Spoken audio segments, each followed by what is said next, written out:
एक बार एक युवक गोदावरी नदी के किनारे आया।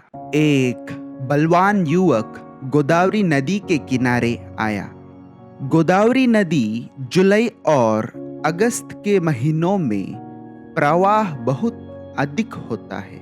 क्या आप जानते हैं कुछ मामलों में उस धारा में तैरना बहुत कठिन होता है। ट्विस्टर बहुत अधिक होता है। कुछ दिनों पहले राजमंद्री के पास में एक नाव डूब गई थी। उसका कारण भी यही था। नाव को नदी में ले गए जिसका धारा अधिक था। कई लोगों की मौत हो गई। बहुत दिनों तक नाव बाहर नहीं निकल पाए, अंदर चली गई।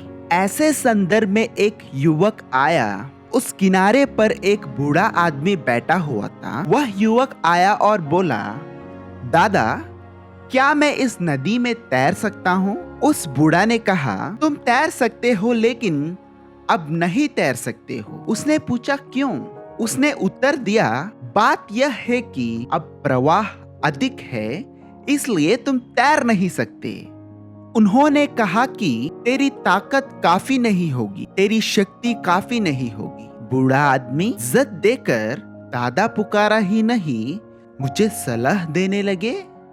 बूढ़ा, मेरे शक्ति तुम नहीं जानते हो, तुम्हें मेरी शक्ति का पता नहीं है। बोलते हुए वह देखते हुए युवक नदी में कूद गया।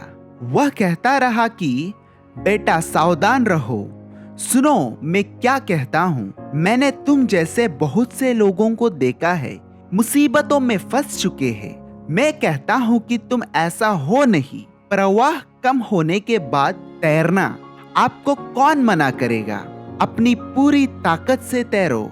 उन्होंने कहा कि कोई परेशानी नहीं, मैं अभी ही तैरूंगा और दिखाऊंगा मेरी शक्ति क्या है, मेरे ताकत कितना है। उस बूढ़ा आदमी के सामने ही वह नदी में कूद गया।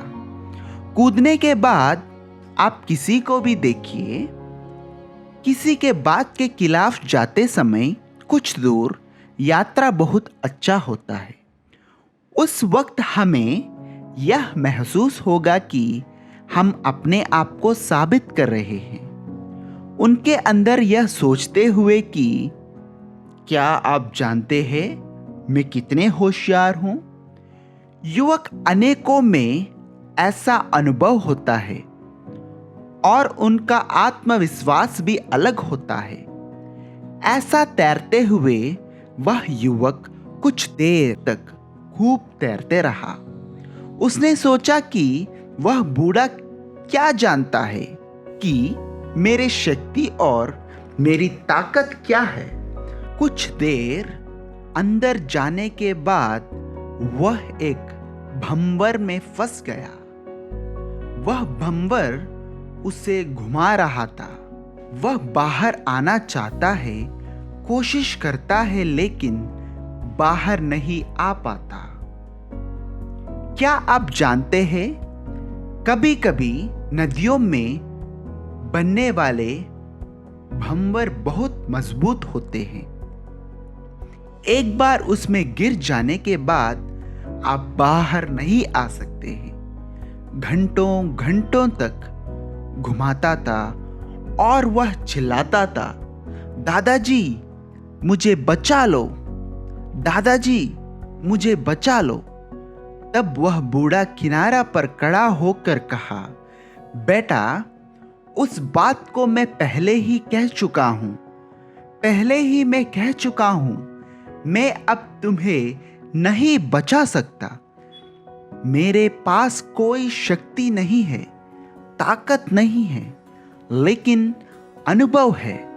मैंने तुम्हें अनुभव से कहा है, लेकिन तुम नहीं सुना।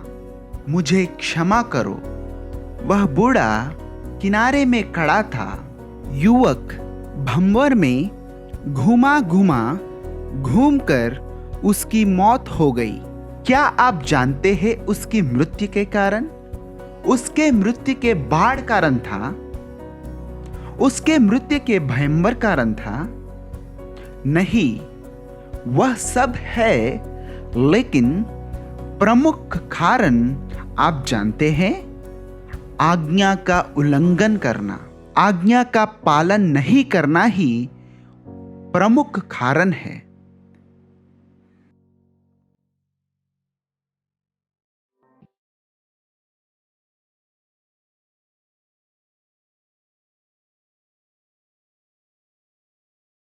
परमेश्वर का आदमी डॉक्टर जॉन वेस्ली जी उनका चुना हुआ पात्र है, जो दुनिया भर में लाखों लोगों को यीशु मसीह के शुभ समाचार से प्रभावित करते हैं। वह भारत और दुनिया के अन्य हिस्सों में क्रूसेड निर्वाहित करते हैं, जिसमें पवित्र आत्मा परमेश्वर शक्तिशाली रूप से आगे बढ़ रहे हैं और कई दिलों और परिवारों को छू रहे हैं। बहुत कम उम्र में उन्होंने बाइबल के तथ्यों और जीवन को बदलने वाले संदेश सिखाने के लिए 65 से अधिक देशों की यात्रा की और परमेश्वर के वचन में उनका पालन पोषण किया जा रहा है। John Wesley foundation, pastors league of India, Bible wonders media ministries, Christian doctors association, Christian couples club, young Holi team, Christian कर्मचारी और बिजनेसमैन फेलोशिप, शेकीना प्रकाशन, जॉन वेस्ली अंतर्राष्ट्रीय मंत्रालयों के विभिन्न अंग है। वह क्राइस्ट पूजा केंद्र में पास्टर है, जहां हर रविवार को 10,000 से लोग परमेश्वर की पूजा करते हैं।